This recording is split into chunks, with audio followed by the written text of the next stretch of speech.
Belezura, acho que tá bom para começar, vamos lá. Em meados de setembro agora desse ano de 2020, saiu na imprensa e mídias sociais algo aí bastante alarmante, que foram ataques de grupos de orcas a veleiros na área de Portugal e Espanha, e que alguns desses ataques teriam levado a avarias um tanto sérias, que comprometeram a capacidade de navegação desses barcos, mas por sorte não houve nenhum risco à vida humana. E por ironia, poucos dias depois, saiu um vídeo por pescadores feito no litoral da Bahia, aqui no Brasil, um barco pequeno com a grande proximidade de orcas bastante grandes e que então teriam se roçado, basicamente, ao que parece aí pelos vídeos e pela entrevista feita com o pescador dono do barco, que causou bastante apreensão.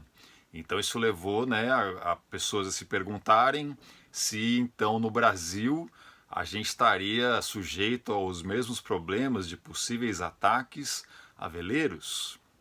O que leva então à pergunta que não quer calar: se acontecer com você, o que fazer?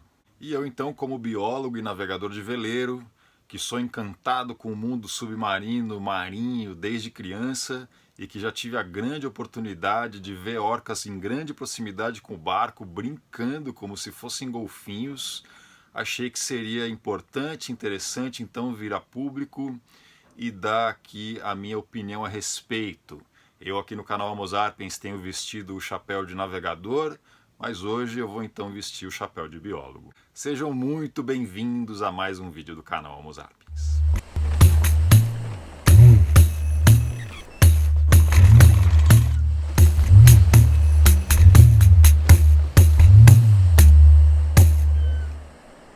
E se gostar, deixe seu joinha, compartilhe, deixe seu comentário aqui abaixo. E se for sua primeira vez navegando aqui pelo canal Homo Sapiens e você quer aprender sobre navegação e as questões da vida no mar, dê uma olhada nos conteúdos disponíveis. E se gostar do que vir, se inscreva e ative as notificações para ficar sabendo quando sair o próximo vídeo. Primeiro eu acho importante comentar que as orcas são também conhecidas como baleias assassinas, mas esse nome é péssimo. Primeiro porque dá a entender que as orcas são maldosas, quando na verdade elas são animais ultra inteligentes que caçam em bandos com táticas orquestradas super afinadas que permitem que elas caçem animais muito maiores do que elas, como baleias enormes, assim como pode ser visto e aí em diversos documentários da BBC. Não é surpresa para ninguém que os golfinhos são dos animais mais inteligentes do planeta, sendo capazes às vezes até de se reconhecer no espelho. E as orcas, então, pertencem ao mesmo grupo dos golfinhos. Elas são golfinhos gigantescos que chegam a medir até 10 metros de comprimento e pesar 6 toneladas. Então, um apelido mais adequado para as orcas, ao invés de baleias assassinas, seria talvez golfões ardilosos. Então, começa a ficar claro, né, por que qualquer possibilidade de interação com as orcas com barcos, ou se você está num barco e você vê animais desse tamanho vindo de encontro, pode ser bastante assustador. Esse ocorrido na Europa foi primeiramente divulgado na grande imprensa pela publicação inglesa The Guardian, no dia 13 de setembro. E logo em seguida foi também publicado na imprensa brasileira, a maioria dessas publicações citando ou usando textos muito semelhantes ao que saiu no The Guardian. Hoje é dia 8 de outubro e dia 6, ou seja, 2 dias atrás, o The Guardian publicou uma atualização do que aconteceu. Mas graças à minha amiga e colega bióloga brasileira Dani Pivari, especialista em cetáceos, que é esse grupo que abrange os golfinhos, baleias e orcas, eu fiquei sabendo de uma fonte de informações valiosíssima que eu não vi citado nem na imprensa internacional e nem na imprensa brasileira. Essa fonte de informações foi uma coletiva de imprensa que juntou especialistas em biologia marinha e em cetáceos da Espanha e de Portugal e que foi publicada no YouTube dia 22 de setembro e que então ali diversas pessoas discutiram essa situação e colocaram as informações que eles tinham na mesa. Para quem se interessar, eu vou deixar aqui na descrição desse vídeo o link dessa publicação no YouTube. Então vamos aos fatos do que foi discutido nessa coletiva de imprensa. Primeiro, eles deixam muito claro o seguinte, que eles dividiram essa possibilidade de presença de veleiros e orcas no mesmo ambiente em duas categorias. Uma delas é chamada apenas de avistamento, quer dizer, as orcas foram vistas, mas de certa forma distantes do barco. A outra categoria é chamada de interações, quer dizer, as orcas vieram interagir com o barco, que era desde elas apenas nadarem próxima do barco, até tocarem o barco, se roçar contra o barco, até de fato se chocarem com certa violência e chegando a causar avarias. Então, das interações foram contadas no total de 26, que seria aproximadamente metade de todas as possibilidades de presença de orcas e barcos. Dessas 26 interações, aproximadamente um quinto de fato resultou em avarias razoavelmente graves que impediram os barcos de continuar navegando, então eles foram obrigados a retornar ao porto, mas em nenhum desses casos houve ameaça à vida humana. Segundo foi falado também, nunca houve relatos anteriores na Península Ibérica, que é essa região que junta Portugal e Espanha na Europa, de problemas, dessas interações com orcas no passado. Mas em outros lugares do planeta sim existem relatos dessas interações e de choques e de problemas, e eu não quero causar alarme, mas não posso esconder que foi mencionado que há 2 casos relatados de veleiros que foram atacados de uma forma tão intensa que os barcos chegaram a afundar. Mas em nenhum desses casos, quando as pessoas foram ou para a água ou para a balsa salva-vidas, as orcas se aproximaram. Então, mais uma vez reforçando que elas não teriam nenhum interesse, absolutamente nenhum interesse, nenhuma intenção de ferir seres humanos. Então, do que foi falado aí na coletiva com relação às interações, para mim o mais importante é o seguinte: elas foram todas bastante parecidas. Em que sentido? As orcas se aproximavam, então passavam a atacar principalmente o leme do barco, que é a parte móvel, e quanto mais rápido os barcos se deslocavam, mais elas insistiam.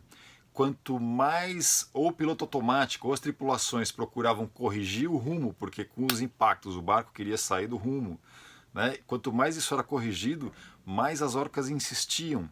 Mas olha só que curioso, uma vez que o barco desse uma volta e parasse, ou uma vez que o leme tivesse sido arrancado, as orcas paravam. E também os barcos com motor ligado sofreram menos ataques do que os barcos com motor desligado. Todos os barcos que sofreram ataques eram veleiros e eram abaixo dos 15 metros, ou aproximadamente 50 pés. Todos estavam numa faixa entre o litoral e até 11 milhas da costa. E veja só que curioso, em todos os casos que puderam ser vistos por filmagens e fotografias feitas, apenas os juvenis estavam envolvidos no ataque. Havia casos de que haviam adultos por perto, mas eles nunca estavam envolvidos diretamente nos choques. 2 juvenis foram identificados em diferentes ataques com feridas graves. Então não se sabe se as feridas teriam sido causadas por algum problema, algum choque inicial, e que teria então causado algum tipo de retaliação dos jovens com outros barcos, ou se essas feridas graves teriam sido causadas pelas interações por si só, se as interações teriam então começado e pela gravidade e intensidade dos choques, esses ferimentos graves teriam se desenvolvido. E nessa atualização do The Guardian de 2 dias atrás, fala que 3 juvenis foram identificados em 60% dos ataques. E então, basicamente, com todos esses dados reunidos, infelizmente são poucos dados para tirar qualquer tipo de conclusão, de trazer qualquer tipo de explicação. Mas o que eles então comentam é que eles acreditam que isso viria de um comportamento de curiosidade dos juvenis. Os juvenis brincam. Isso, inclusive, isso é minha visão, né? Que os juvenis de mamíferos, em geral, são curiosos, são brincalhões, são meio bobos, né? Meio bestões, assim. Então, o que provavelmente teria ocorrido é que esses juvenis então encontraram lá uma brincadeira besta para ser feita e que acabou assustando pessoas e causando avarias a barcos. Tá, e o que foi feito então para tentar mitigar esse problema? Eles restringiram a uma certa faixa litorânea ali a circulação de barcos abaixo dos 15 metros de comprimento ou aproximadamente 50 pés, pediram que fosse evitado qualquer tipo de aproximação se orcas fossem avistadas e, no caso de haver interações, que fosse então feita a comunicação com o salvamento marítimo da região e que, se possível, fossem feitas filmagens e fotos para ajudar a coletar dados futuros e, não sei se adianta muito, mas manter a calma. E, curiosamente, então, no dia 16 de setembro, que é 3 dias depois da primeira publicação no The Guardian sobre os problemas lá na Espanha e em Portugal, foi publicado um vídeo de uma interação de orcas no litoral da Bahia, com um pequeno barco de pesca a motor. O vídeo então mostra a grande proximidade. Inicialmente parece que eles estão ali felizes e bem empolgados com essa proximidade, bastante maravilhados com isso. Mas houve também uma entrevista que eu assisti com o dono do barco, o pescador, e ele falando que depois elas começaram a intensificar essas interações, né? Começaram a roçar mais e se chocar de certa forma com o barco, o que causou bastante espanto neles e causou medo, mas ficou por isso. Eles abandonaram, então teriam abandonado as atividades e ido embora. E as orcas então cessaram, mas não houve, não foi relatado pelo menos, nenhuma avaria no barco. Mas claro que isso então é um pouco aí, né, assustador, e foi justamente isso que despertou essa possibilidade, essas hipóteses, né, de que se então teríamos o mesmo problema aqui no Brasil. Eu assistindo esse vídeo, conversando com a Dani Pivari, não vimos nada de fato alarmante, nada que não fosse aí o comportamento natural das orcas de possivelmente interagir, de brincar com o barco, de quanto maior o bicho ele acaba sendo um pouquinho mais bruto, né? Uma coisa é você brincar com um gatinho, outra coisa é você brincar com um filhote de tigre. Então, basicamente, não percebemos nada de fato com que se preocupar. Mas não tem como terminar esse vídeo sem então comentar que caso aconteça algum tipo de problema, o que fazer? Então a primeira coisa que eu quero deixar muito clara é: eu não sou um especialista. E já vimos aí que mesmo os especialistas com diversos dados, diversas ocorrências lá na Península Ibérica, também têm dificuldade de entender e também têm dificuldade de dar recomendações, sobretudo com um caso isolado acontecido aqui no Brasil. Então, o que eu vou falar agora não são de fato recomendações, mas é o que eu faria. Então, levando em consideração o que foi falado lá na Península Ibérica, que os barcos que sofriam interações mais intensas eram os barcos com maior velocidade, com o motor desligado e que resistiam mais às brincadeiras, né, e continuavam corrigindo o seu rumo, provavelmente o que eu faria é capear o barco. Então, que é uma manobra que você faz com as velas, que você usa, fica com o barco de frente para as ondas e para o vento, e ele fica praticamente estacionado. No momento da gravação desse vídeo aqui no canal Mozarpens, ainda não tem um vídeo que explica sobre como capear o barco.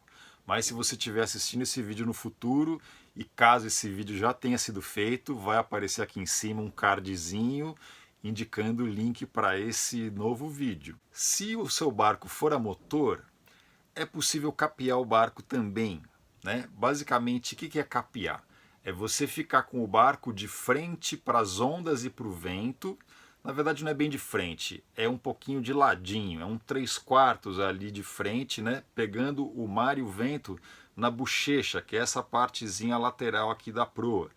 E dando o motor só o mínimo possível para você praticamente não sair do lugar. Só para você ficar ali paradinho, tomando as ondas e o vento de frente, sem de fato progredir. Isso, obviamente, se o entorno ali permitir, se não tiver perigos, né, para navegação, pedra, costa, alguma coisa que impeça você de fazer isso. E eu vou então aqui fazer um pouquinho de inveja para vocês e dizer que eu já tive o grande privilégio de ver orcas muito de perto, 2 vezes muito, muito de perto mesmo, e outras 3 ou 4 vezes um pouco mais distantes, mas de navegar numa região que elas estavam ali se alimentando.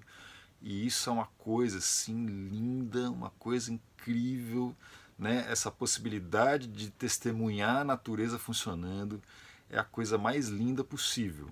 E a gente tem que sempre se lembrar que a gente então que está no ambiente dos bichos, mesmo que houvesse algum tipo de incidente, algo fatal, a gente tem que sempre entender isso e não pode ficar achando, ficar sei lá, com raiva, com ressentimento dos bichos. Né? Os bichos estão vivendo a vida deles, a gente é que então está entrando no ambiente deles. Eu vou então finalizar o vídeo com 2 trechinhos de vídeos feitos de forma muito caseiras a bordo da Fernande. Uma delas era nos mares patagônicos e outra era numa região ali do Drake, muito próxima do Cabo Horn. Mas antes disso, eu quero dar 3 recados importantes. 1. Se você tem encantamento ou curiosidade pelos cetáceos, a Dani então deixou uma recomendação de um guia muito bacana de identificação desses bichos no Brasil. O guia é feito no Brasil, isso é muito legal, acho importante prestigiar isso. E eu vou deixar na descrição do vídeo então um link de sugestão de compra desse livro para quem se interessar. Dê uma olhada se isso te interessa e se sim, vá adiante. Número 2. Se você se vir numa situação de interação com orcas e que a segurança da navegação esteja comprometida, você então deve contactar a Capitania dos Portos, que é da Marinha do Brasil. Mas esse incidente também deve ser relatado ao nosso órgão ambiental, que é o ICMBio. Eu vou deixar o e-mail, o contato na descrição aqui do vídeo, mas também então vou mencionar aqui, para caso isso aconteça, se o nosso órgão ambiental ainda não tiver sido desmantelado pelos nossos governantes, o contato a ser feito é o seguinte: é o Centro Nacional de Pesquisa e Conservação de Mamíferos Aquáticos e o e-mail é cma.sede@icmbio.gov.br cma.sede@icmbio.gov.br. E número 3 é dizer que essa população de orcas lá da Península Ibérica está ameaçada de extinção, assim como um dos seus principais alimentos, que é o atum vermelho, devido à sobrepesca. Mas antes de demonizar os pescadores, é importante a gente se lembrar o seguinte: tem consumo. Esses peixes, né, o atum, vai para o consumidor final. Então a gente tem que sempre pensar o que o nosso consumo está financiando. Né? Todas as nossas ações de consumo têm um impacto na natureza. Então vamos aí nos conscientizar antes de qualquer tipo de compra de consumo de qualquer coisa. Não é nem só de comida, só de peixe de nada. É qualquer coisa que a gente comprar reflete num impacto ao meio ambiente. Vamos então nos dar conta disso e entender que tipo de ações a gente está financiando e endossando. E outra coisa também é que dependendo de em quem a gente vota nas eleições, a gente também está endossando certos problemas ambientais. Então fique com muita atenção aí nas próximas eleições. Logo mais a gente tem eleições municipais e estaduais, daqui a pouco vai ter eleições federais. Então tenha muita atenção e saber o programa ambiental da pessoa em quem você vai votar. Tenha sempre muita atenção com isso e não endosse ninguém que promova desmantelamentos ambientais. Eu perguntei para a Dani se as orcas no Brasil também são uma espécie ameaçada. Ela me disse que não são listadas como ameaçadas, mas relembra que são animais muito pouco estudados, então é possível que estejam ameaçados e a gente não saiba disso. Então, Dani, muitíssimo obrigado. Todo mundo que assistiu até aqui, muitíssimo obrigado. Fiquem com as orcas.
próximo vídeo.